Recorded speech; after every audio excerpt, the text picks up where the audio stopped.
Сәлем достар, менің арнама қош келдіңіздер. Бүгін мынандай зебра пирогын жасаймыз.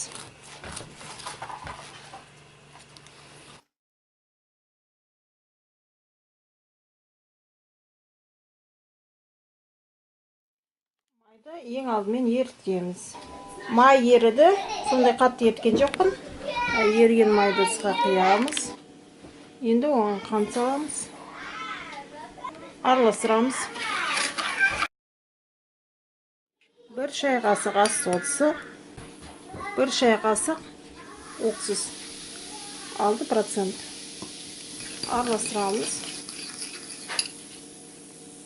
Енді міне сметана қосамыз. Араластырып қоямыз. 10 минуттай тұрса жетеді. Бір-бірден жұмыртқаларды салып араластырамыз.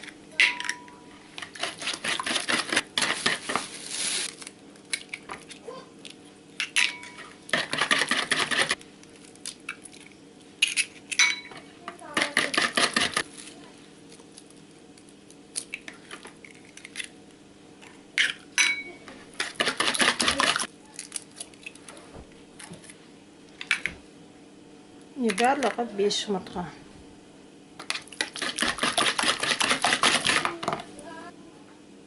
Қасықтың ұшында ванилин саламыз. Одан көп салсаңыз, сап-сары қоңыр болып кетеді. Мен уксус қосылған сметанамыз міне көпіршіде тұрып қоюланды. Енді оны осыған қосамыз. Араластырамыз. Келесі бізге қажет нәрселеріміз ол какао 20 грамм.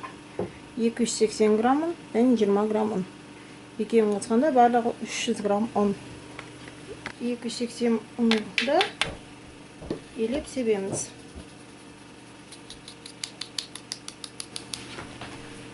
Араластырамыз. Ұнға 1 шай қасық разрыхлитель саламыз. Араластырамыз арқарда.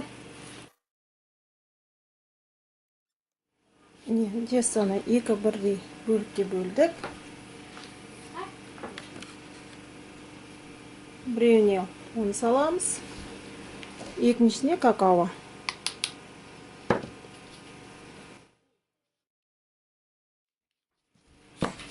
Енді араластырамыз. Духовканы 180 градусқа қыздырып қоямыз. Шоколадты қамырыңыз одан сайын қою болсын десеңіз, онда какаоны 30 грамм алыңыз.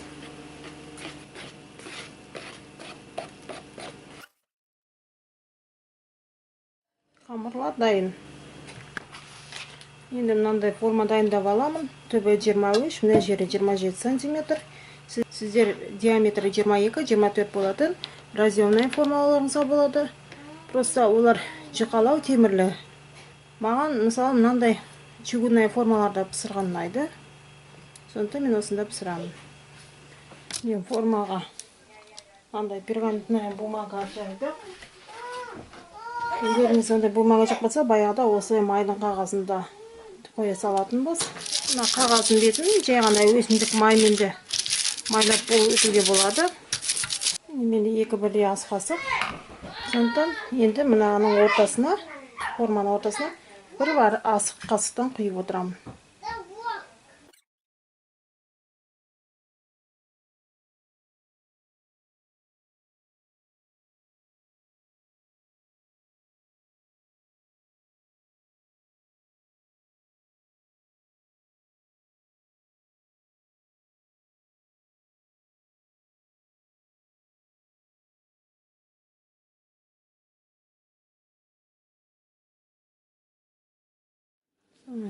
Қамырды құйып болды.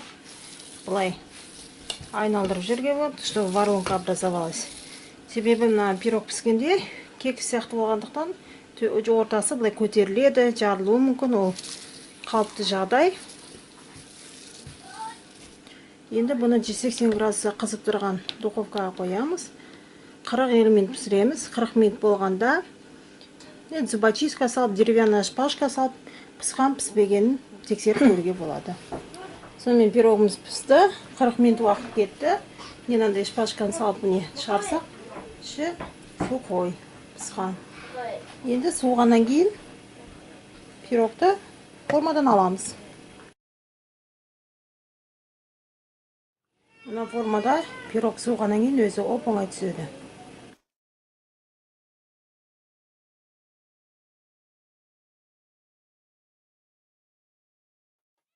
Осылай решеткада суытамыз. Міне осымен зебра пирогымыз дайын.